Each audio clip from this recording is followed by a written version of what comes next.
बघा तर हे खूप जुनं पुस्तक आहे गणेश पुराणचे.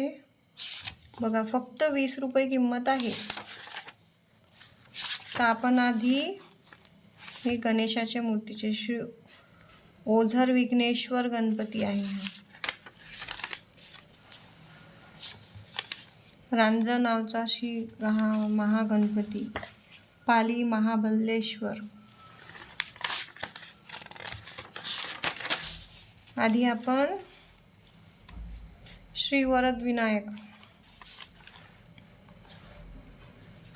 श्री गणेश पुराण उपासना खंड, सोमकांत राजाची कथा ऐकणार आहोत आपण. श्री गणेशाय नमः. श्री गणपतीला नमस्कार असो.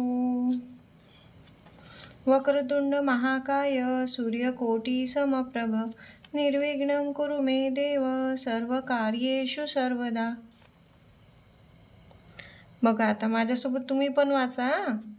तेज असलेल्या हे देवा गणेशा, माझी सर्व कार्ये नेहमी विघ्न कर. गणेशाला आपण काय आराधना करत आहोत? हे गणेशा, माझे सगळी कार्ये निर्विघ्न कर. सजयाति सिंदूरवदनो देवा यत्पादंपजस्मरणं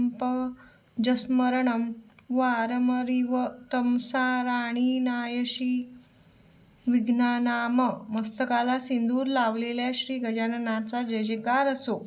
सूर्य ज्याप्रमाणे अंधाराचा नाश करतो त्याप्रमाणे श्री गणपतीच्या पदकलमांच्या स्मरणाने विघ्नांच्या राशींचा नाश होतो. बघा आता कथा चालू झालेली आहे. प्राचीन काळी अखंड 12 वर्षे चालणारे सत्र शौनक ऋषींनी चालू केले होते. तेथे पुराण सांगणारे सूत व अनेक विद्वान, रसिक आणि ऋषावंत ऋषीमंडळीही आली होती. त्या सत्रात श्रोत्यांच्या मनोरंजनासाठी आणि त्यांना नवीन ज्ञान मिळावे म्हणून सूत अनेक पौराणिक कथा व उपकथा सांगत असत. अशा प्रकारे सूतांनी 18 महापुराणे सांगितली. पुराणे ऐकून तृप्त झालेल्या ऋषी सूतांना म्हणाले, आपल्यासारखा सरस्वतीची कृपा असलेला वक्ता खरोखरीच दुर्मिळ.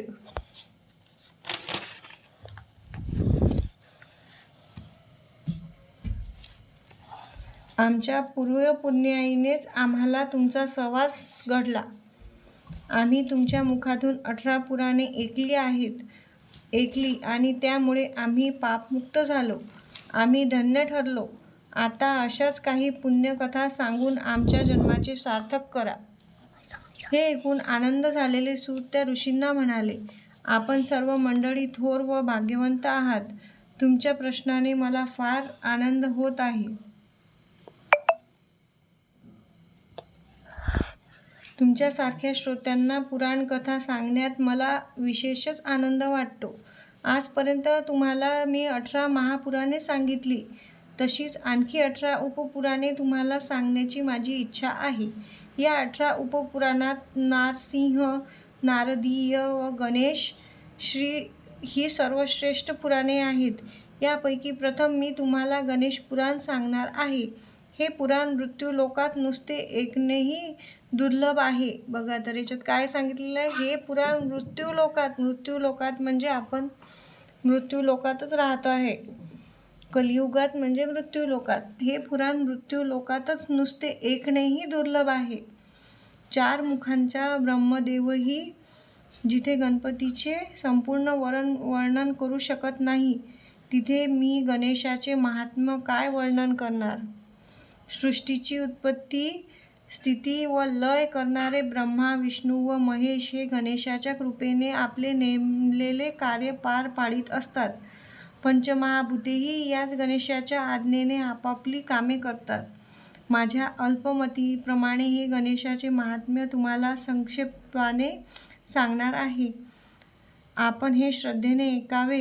हे गणेश पुराण प्रथम महर्षी व्यासांना भृगूने सोमकांत राजाला व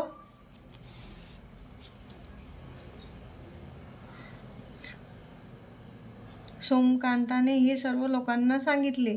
आता मी तुम्हाला गणेश पुराणातील सोमकांत राजाची कथा सांगतो ऐका.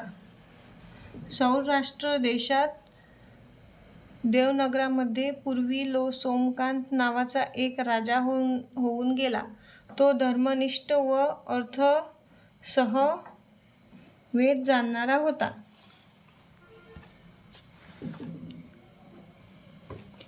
त्यांच्याजवळ चतुरंग